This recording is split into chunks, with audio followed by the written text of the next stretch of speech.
So here we are, 100 days, 100 acts of corruption. Today I am reading into the congressional record 100 reports of corruption from Donald Trump's first 100 days in office. Now, when he ran for office, Trump promised repeatedly that he would lower costs on day one. But instead of following through on his promise, Trump and his administration have paved the way for the president, his top officials, and his billionaire buddies to personally feed at the trough of government corruption. So, count with me. In just 100 days, Donald Trump, his family, and his administration have, number one, turned the White House into a Tesla dealership. Number two, fired independent commissioners at the Federal Trade Commission. Number three, punished former officials who opposed his 2020 election lies.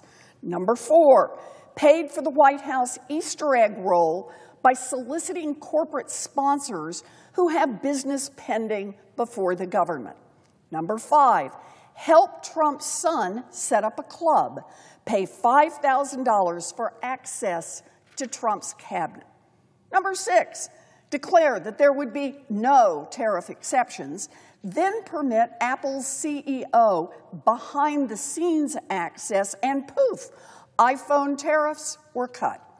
Number seven, created an opening for insider trading by reportedly giving Wall Street exclusive information about how trade talks were going. Number eight, hosted million-dollar dinners between big pharma CEOs and their regulator, RFK Jr.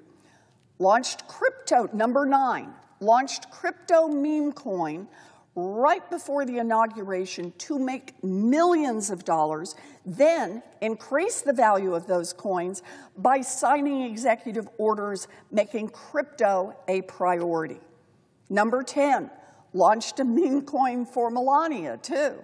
Number 11, promised his, quote, rich as hell donors a giant tax handout and working hard to deliver. Number 12, weakened rules insulating government workers from politics. Number 13, limited corporate foreign bribery investigations. Number 14, halted enforcement of the Corporate Transparency Act. Wouldn't want people to know what's going on. Number 15, offered a private dinner with Trump himself and a special tour of the White House for the top 220 holders of his meme coin, permitting Trump and his family to profit both from the run-up in the value of the coin and the increase in trading on the Trump platform. Number 16, accepted $40 million for First Lady Melania's documentary from Jeff Bezos, way above the market rate. Number 17, pointed to Bezos's multi-million-dollar documentary payment as a model when Warner Brothers asked Trump's team how to improve its own relationship with the White House. Number 18, struck a deal with Amazon to stream Trump's old show, The Apprentice, which will mean more money for Trump as Amazon is seeking tax breaks and other federal benefits. Number 19, coercing law firms to offer almost $1 billion in free legal work in an arrangement that experts say could run afoul of anti-bribery laws. Number 20, started undermining Medicare's ability to negotiate drug prices after Big Pharma gave millions to Trump's inauguration. Number 21, filed a meritless lawsuit against 60 Minutes and launched a baseless FCC investigation. Number 22, tried to get the AP to bend the knee and kick them out of the White House briefing room when they refused to bend the knee. Number 23, hired Defense Secretary Hegseth's younger brother to serve in a key role. Number 24, hired a longtime former partner of Don Jr. to serve as ambassador to Greece.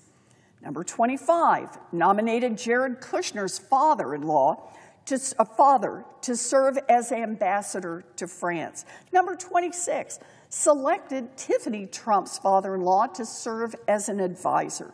Number 27, appointed an oil and gas executive to lead the Department of Energy.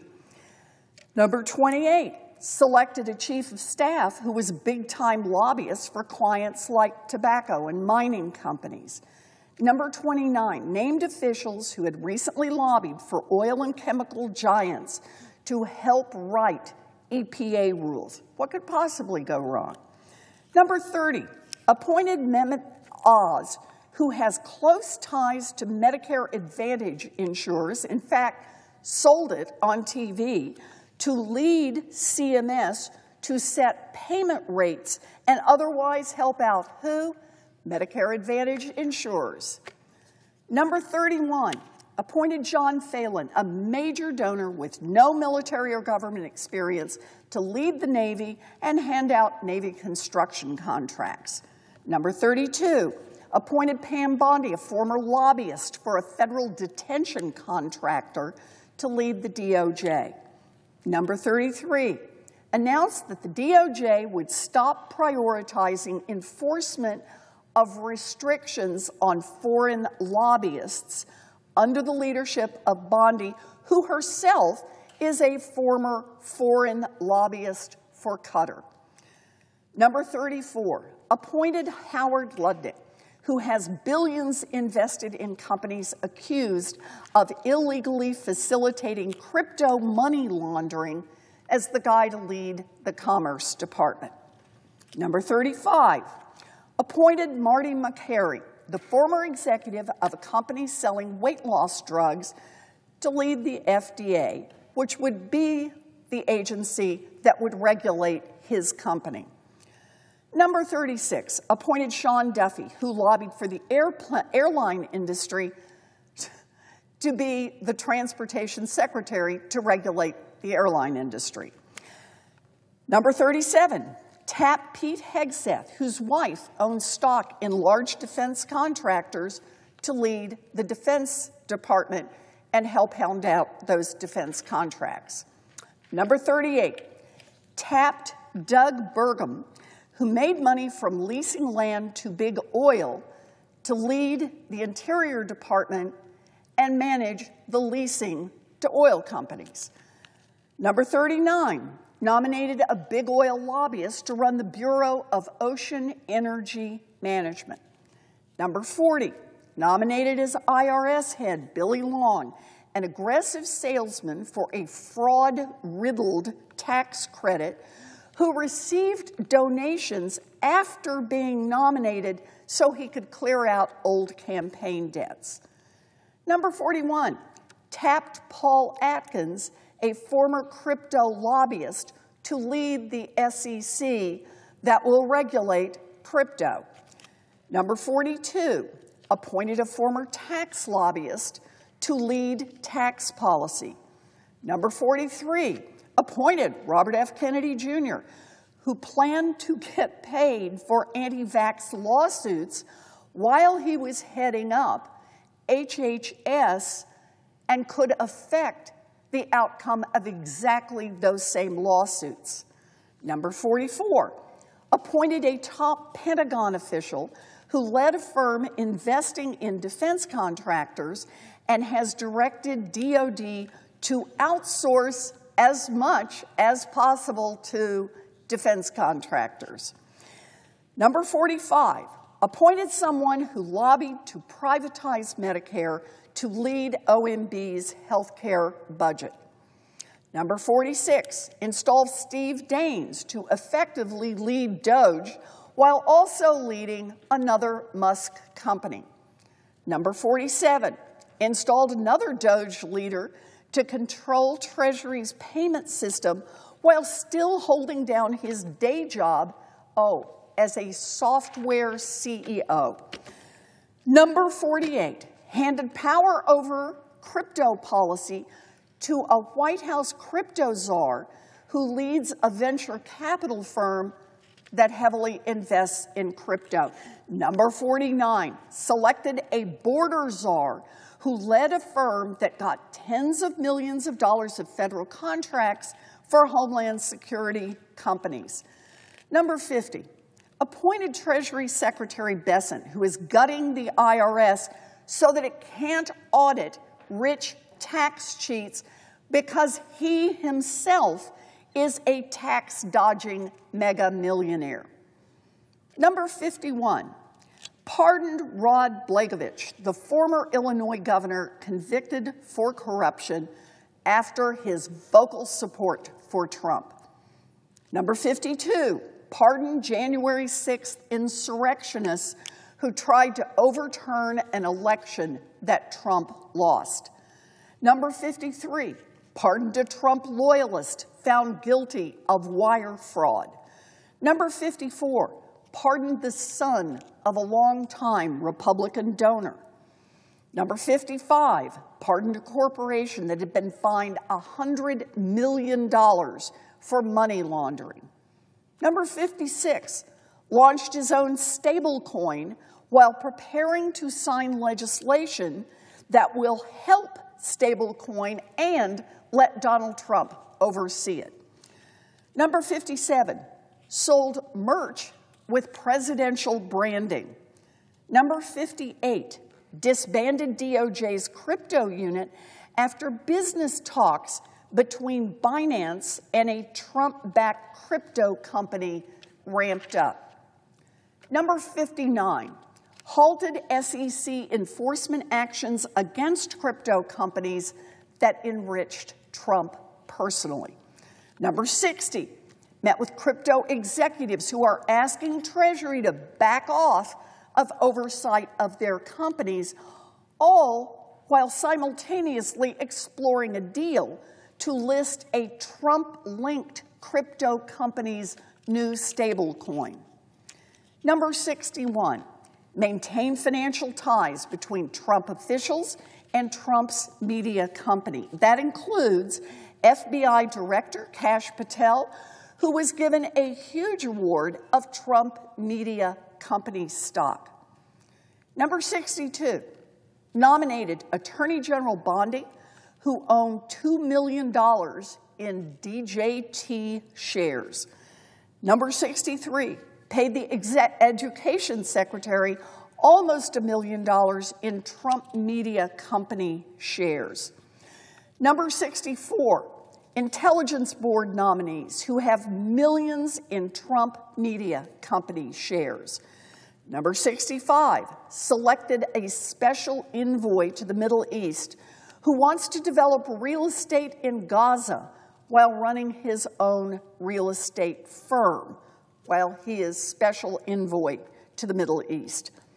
Number 66, appointed an FBI director who consulted for the Qatari government. Number 67, picked that FBI director even though he also received millions of dollars from a Cayman Island holding company with ties to China. Number 68, decided to cancel the direct file program.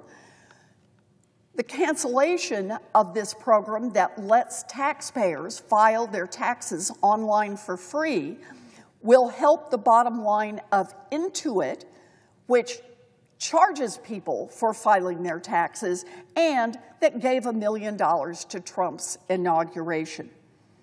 Number 69, took its largest inauguration donation from a poultry company that was under DOJ scrutiny. After the donation, the SEC approved its parent company for the New York Stock Exchange. Number 70, dropped a probe into sexual misconduct allegations against Trump's education secretary's husband. Number 71, hosted dozens of foreign, federal, and state officials at Mar-a-Lago, helping enrich Trump.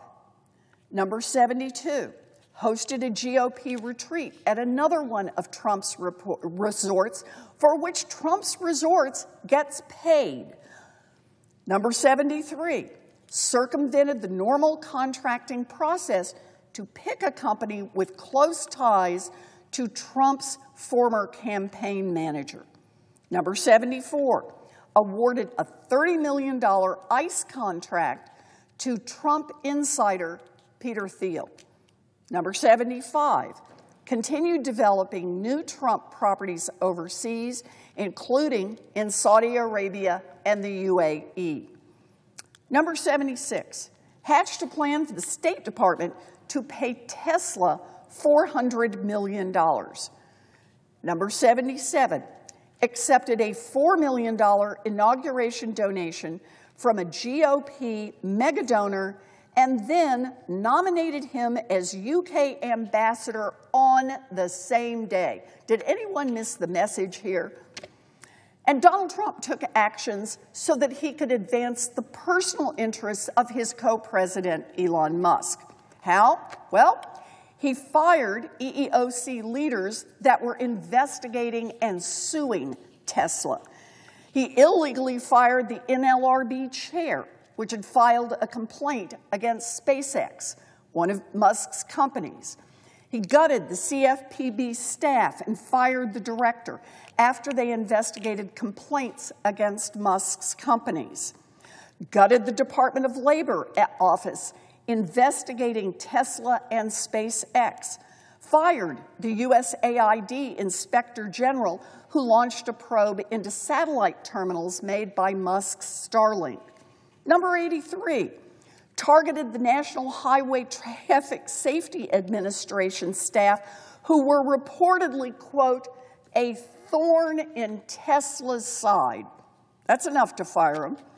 Number 84, said Musk would self-police his conflicts of interest. Yeah, right. Number 85, pressured the administrator of the FAA, which fined Musk's SpaceX, to resign. And number 86, permitted Musk to keep his financial disclosure hidden. And by the way, I got a new bill to fix that one in particular. Number 87, allowed Musk's Starlink to start working with the FAA after Musk criticized the FAA's air traffic telecom system. Number 88, made Musk's SpaceX the front runner for a new lucrative Golden Dome contract.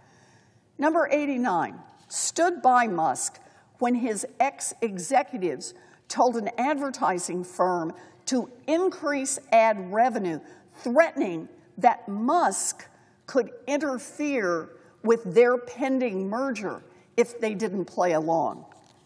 Number 90, permitted Musk to join Trump's interview with the Air Force Secretary nominee while SpaceX held billions of dollars in contracts with the Air Force.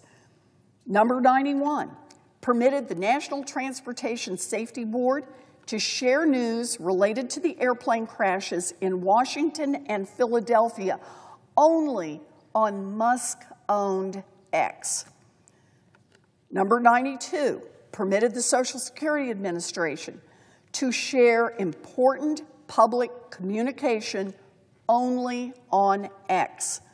Number 93, dropped the Department of Justice's anti-discrimination complaint against Musk's SpaceX. Number 94, fired FDA staffers reviewing Elon Musk's Neuralink clinical trial applications. A lot of benefits for Elon Musk there. And for our closing 6 moves that make every bit of this corruption even harder to root out, Trump got rid of the cops on the beat. Number 95, fired 18 inspectors general who make sure that federal agencies follow the law. Number 96, fired the head of the Office of Special Counsel who protects whistleblowers and make sure that civil service laws are followed. Number 97, fired the head of the Office of Government Ethics, who watches to see that the president and his administration follow the laws on conflict of interest, bribery, and other ethical issues. Guy is gone. Number 98, fired DOJ prosecutors who worked on the January 6th investigations. Number 99, sidelined DOJ's office that reviews the legality of executive orders. And number 100, gutted DOJ's office that prosecutes misconduct by public officials. That's 100 corrupt acts in 100 days. Americans deserve accountability. We need to fight back, all of us.